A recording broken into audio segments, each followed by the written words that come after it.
let's start with a simple and uncomfortable fact for science. The Cullinan diamond should not exist, not in a poetic sense, literally. According to every law of geology, diamonds do not grow to this size. They crack, fracture, deform. Nature doesn't like records, it prefers stability.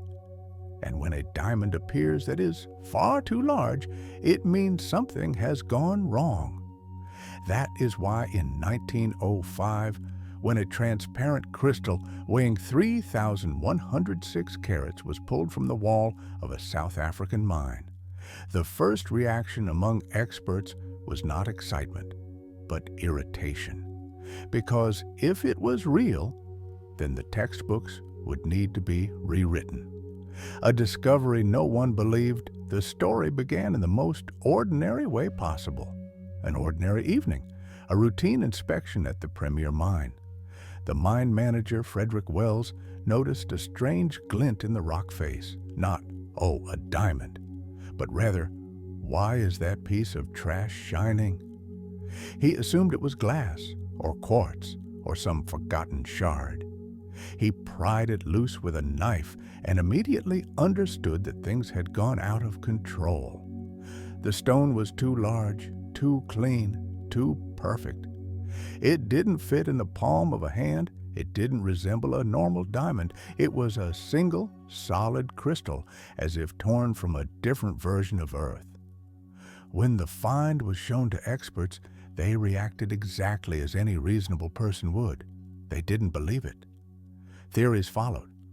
A fake, fused crystals, an artificial object, because a flawless diamond of that size is about as likely as finding a perfectly polished metal sphere in nature.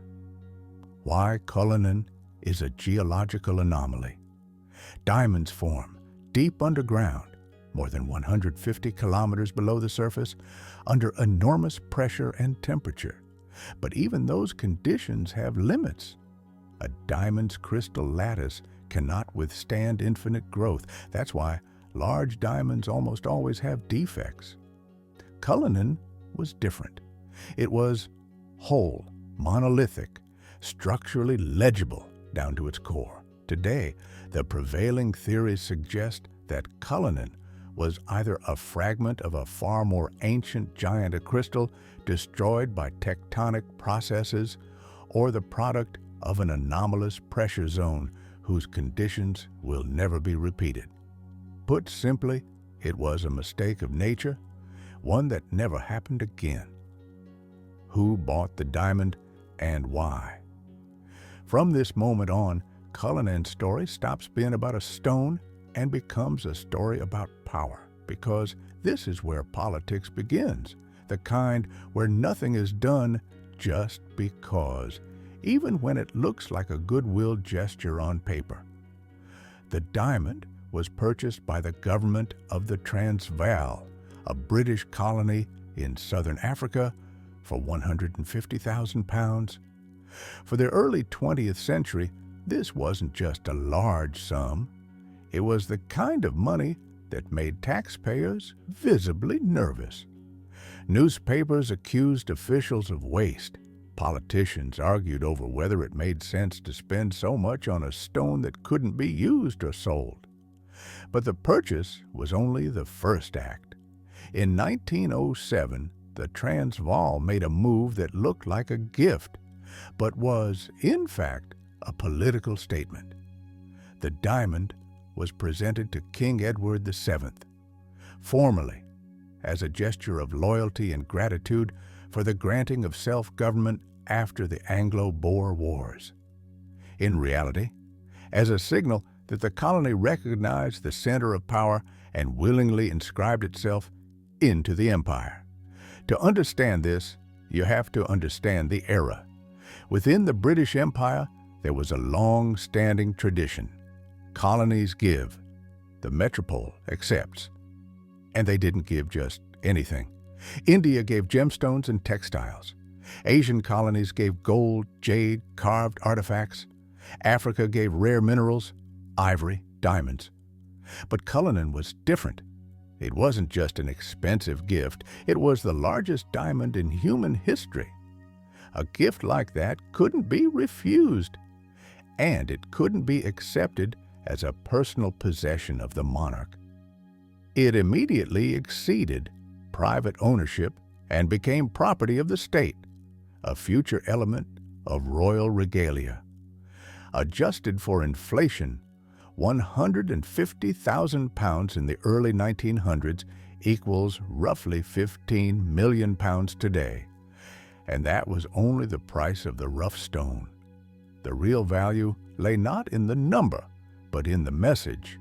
The Transvaal was saying to the empire, "We are not just a territory, we are a source of power, wealth, and legitimacy."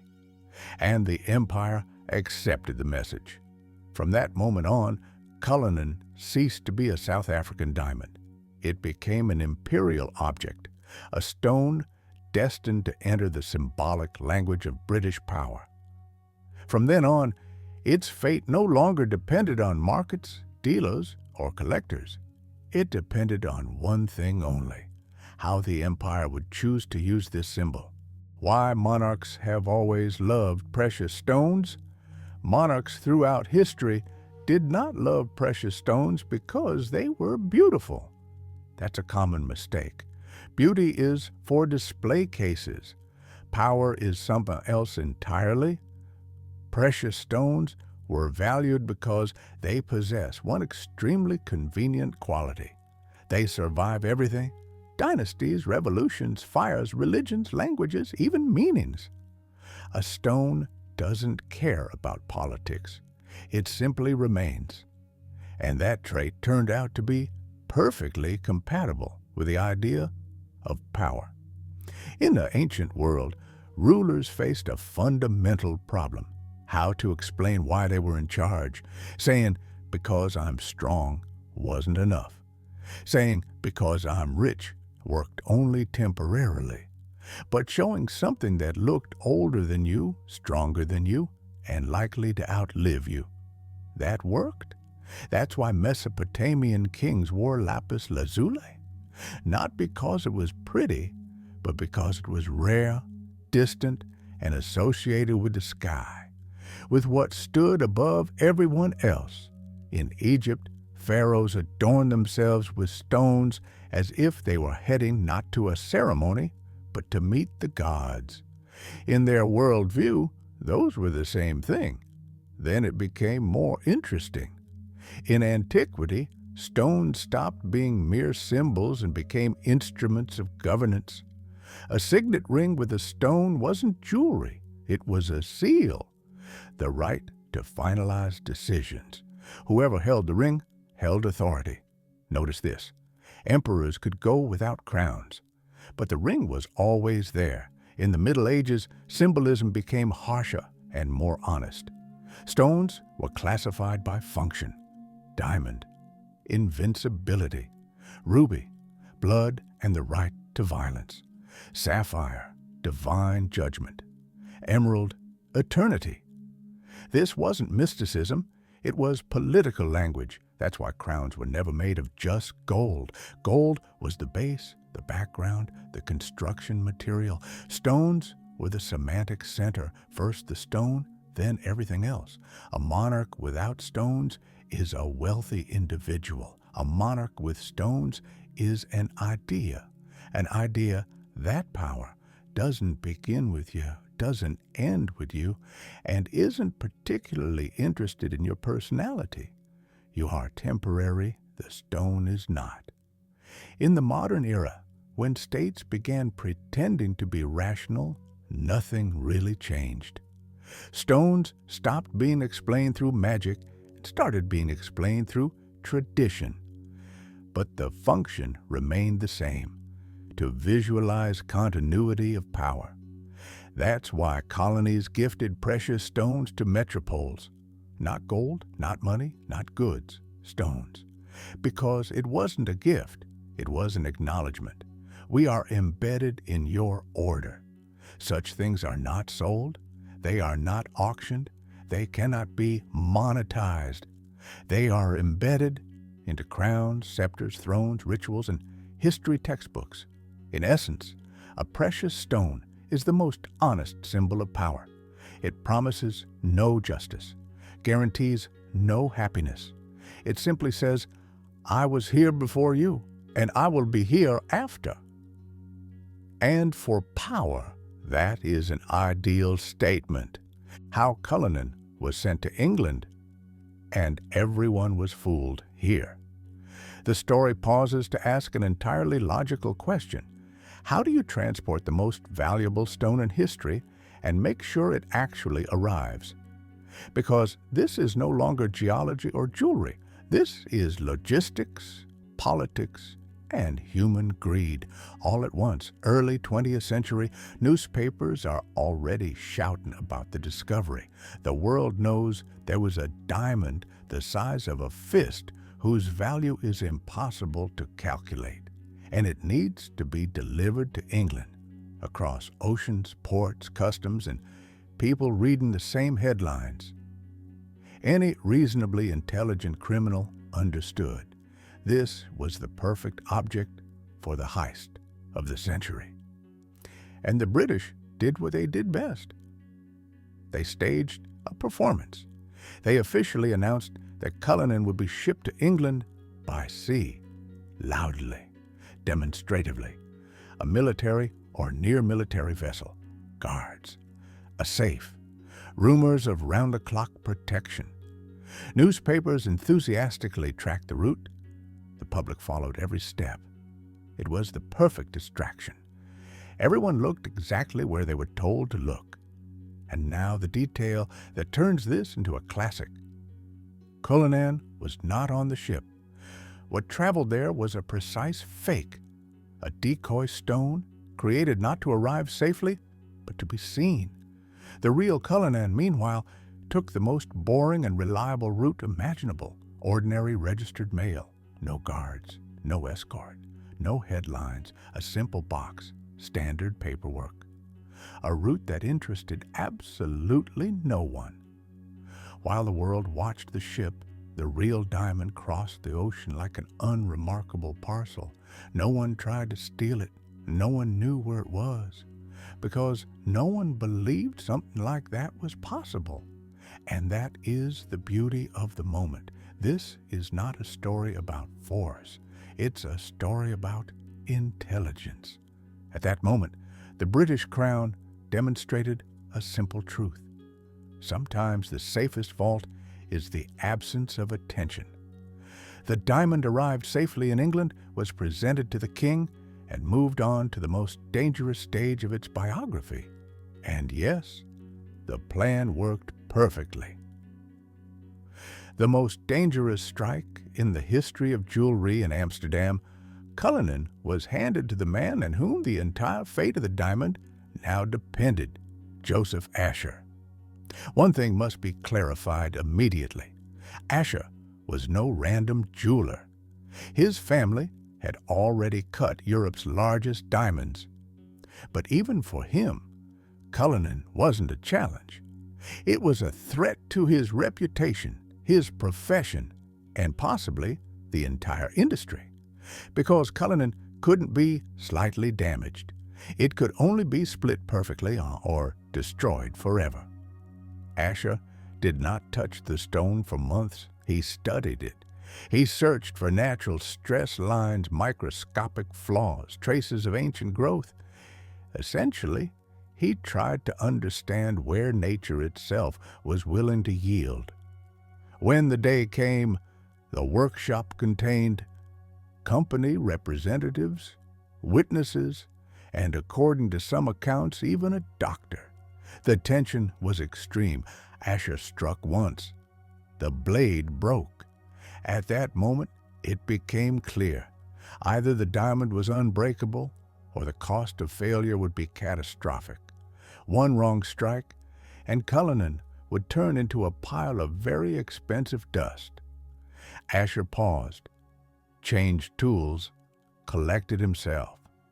The second strike, the diamond split perfectly, cleanly, precisely along the calculated line, as if it had agreed to be divided.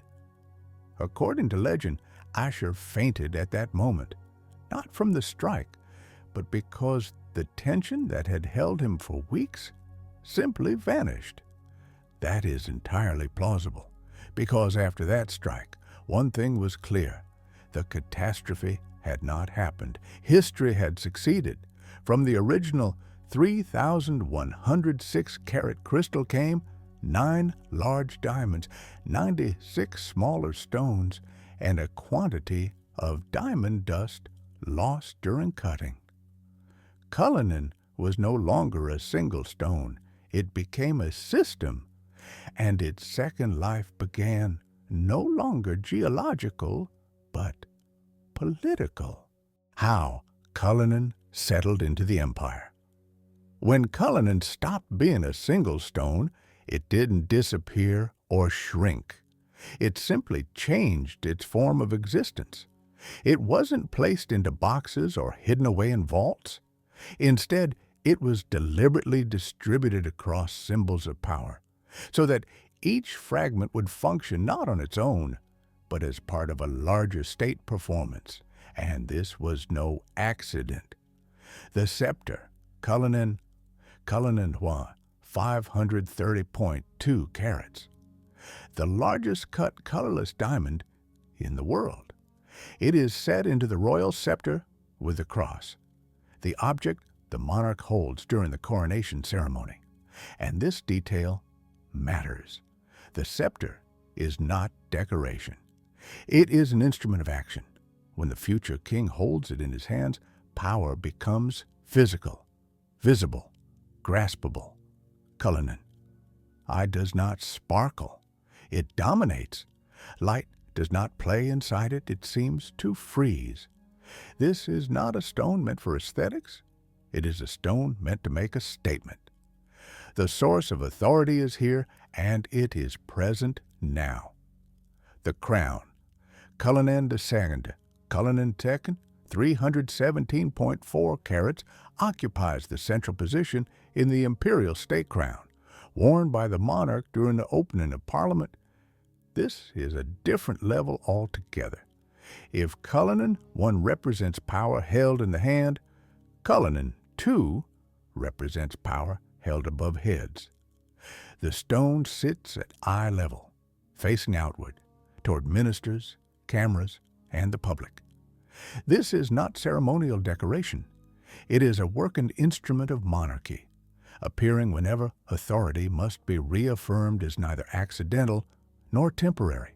The lesser stars of Africa, Cullinan III and IV, Cullinan III, 94.4 carats, and Cullinan IV, 63.6 carats, have a very different character. Originally, they were part of Queen Mary's crown. Later, she had them remade into a brooch, jewelry that could be worn, separated, or recombined, depending on the occasion. This is no longer about raw dominance. This is about presence. These stones operated in the world of receptions, diplomacy, and high society, places where pressure isn't required, only recognition, power expressed not through scale, but through style and familiarity. The heart. Cullinan IV, Cullinan V, 18.8 carats, heart-shaped and set in a platinum brooch. This is perhaps the most human fragment of Cullinan.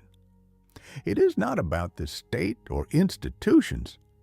It is about image, about how authority can appear soft, restrained, even intimate, without becoming weak. These are the kinds of details that later end up in portraits, archives, and collective memory. They don't dominate the frame. They anchor it. Jewelry of an era, Cullinan VI, VII, and VIII. Cullinan VI, VII, and VIII were used in necklaces, pendants, and brooches worn by the Queen Mother. They were rarely the focal point, but they were almost always present. These stones witnessed 2 world wars, changing prime ministers, the gradual collapse of empire, transitions of power from one era to another, not as symbols, as silent witnesses that simply remained. The most modest, Cullinan, 9 Cullinan, 9 4.4 carats, is set in a platinum ring. It is rarely displayed. It does not appear at ceremonies. But even this makes sense. Even the smallest fragment of Cullinan remains part of a structure that began with a stone that should never have existed. Why Cullinan is a unique case. There is one detail that fundamentally separates Cullinan from every other great diamond in history. It was never a commodity. None of its major fragments were ever sold, auctioned, privately owned by billionaires, collectors, or jewelry houses. Cullinan has no market price in the usual sense. It cannot be compared, ranked, or placed in a display case. From the moment it entered the possession of the British Crown, it ceased to be a gem and became an institution. Most famous diamonds live turbulent lives. They are sold, stolen, pawned, recovered, lost again. They move between private collections and auction houses, changing owners and meanings. Cullinan did not. It was acquired once and permanently removed from the market. It was not circulated. It was not monetized. It was transformed into a symbol embedded in the most important objects of state power, the scepter, the crown, the regalia. These are not ornaments that can be removed and locked away. They emerge during key historical moments, coronations, parliamentary openings, transitions of power. Cullinan appears there not as decoration, but as argument. In this sense, it is unique. It is not about wealth. It is about legitimacy. Cullinan does not prove that an empire is rich. It proves that it continues. That power does not end. It is passed on. That history does not restart. It accumulates. That is why Cullinan remains outside the economy to this day. It does not respond to demand. It does not react to crises. It does not follow fashion. It exists in a different dimension, where stones stop being stones and become part of political language. In essence, Cullinan is a rare case where a geological anomaly was transformed not into luxury, but into architecture of power. A stone that should never have appeared was embedded into a system that shaped the destinies of people and states for centuries.